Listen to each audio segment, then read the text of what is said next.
Right-click to insert a video or audio track.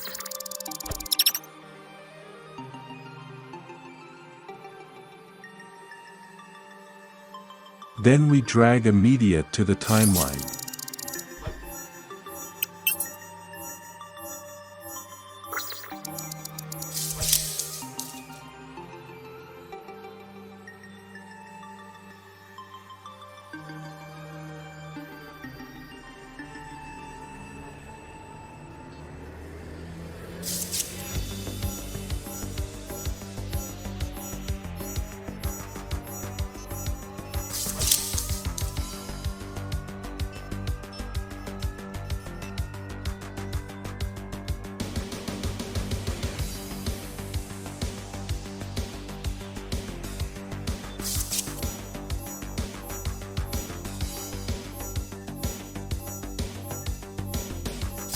To zoom in the area, you can select the magnifying glass tool, or use the mouse wheel.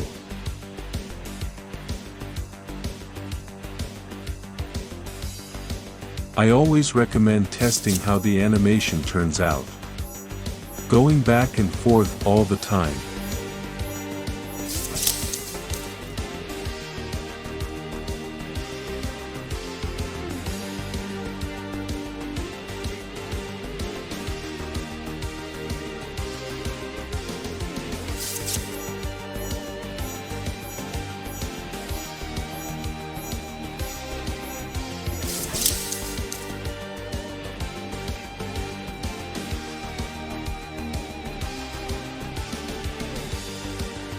Some frames that you need to reuse, just copy and paste where you need it. You do this with right-click as in all programs.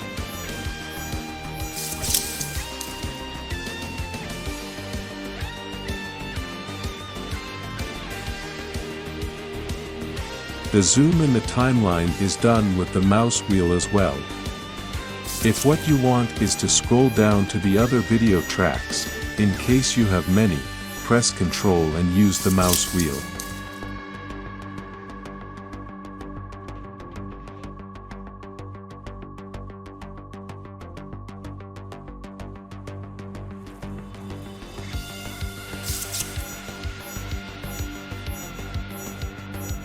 To cut clips, just position yourself where you want to cut with the S key.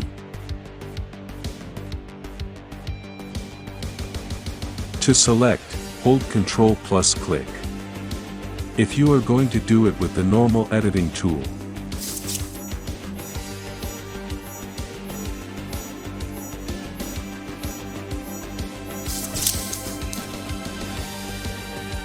if you select it with the selection editing tool, you simply drag with the pointer, left click.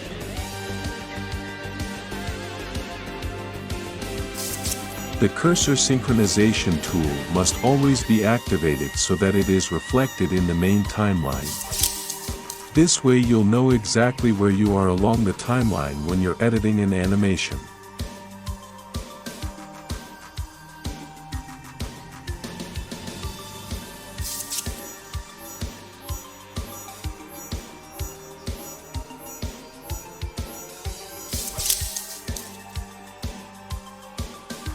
This is a selected loop region. To create it, simply drag the pointer on the timeline to where you want to select. This fragment will be marked in blue. Here you turn the loop on and off.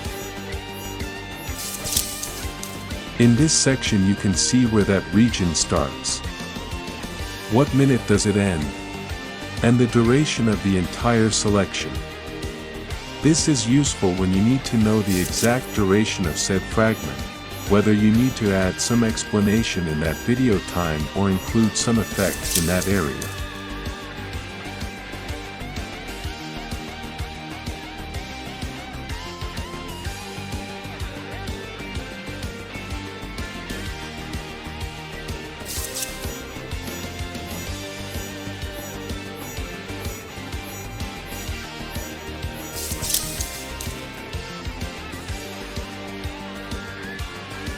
To duplicate media, Ctrl drag. Select option 1.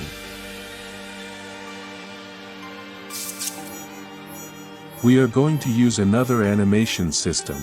It would be the position option. Next we will see the positive of this method. We move our circle in the middle of the screen.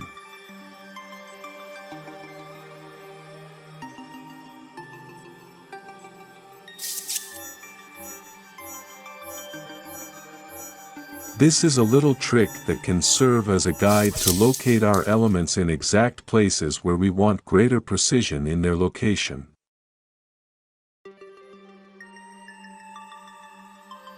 We also have a super useful option. This is the opacity or transparency that we can give to our media. Here we define the level, dragging from above the solid.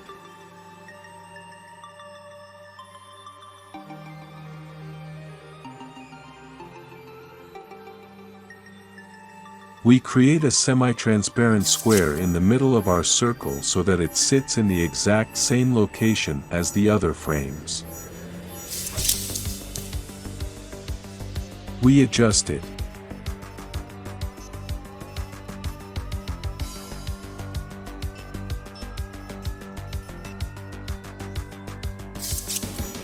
We place each circle within our guide.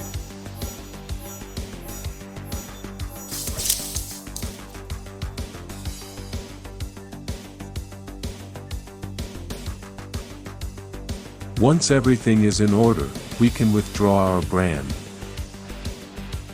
We verify that all the circles are aligned in the same position.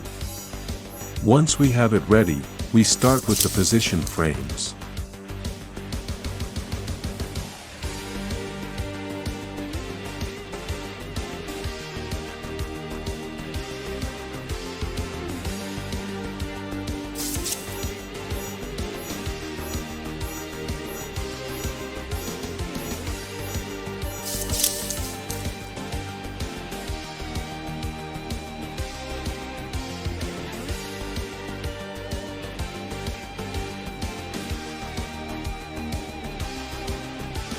We are now controlling two types of animation at the same time.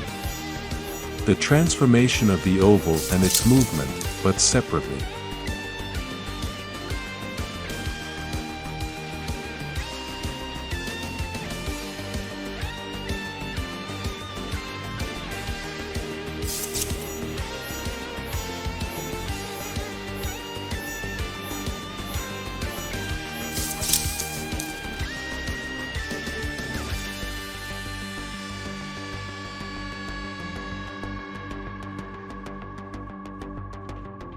Before we saw the positive of this way of doing the animations using the two options that Vegas offers us, but it has its disadvantage. This is very important to know, and that is that if you are going to use the position to animate, keep in mind that it can be very complicated, reached a certain point in your movements. Since it can cut the image because it has gone out of the frame, either because you have rotated it too much or taken it to the limits of the visible area within the editor, as seen on screen. For this reason it is advisable to use it in very special cases.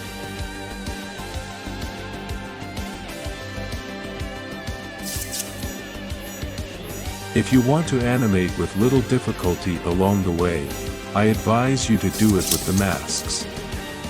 Although I will tell you that the masks have a limitation that I will comment on in another video.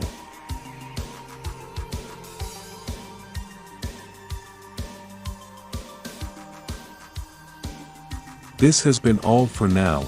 We'll see each other. Thanks for watching.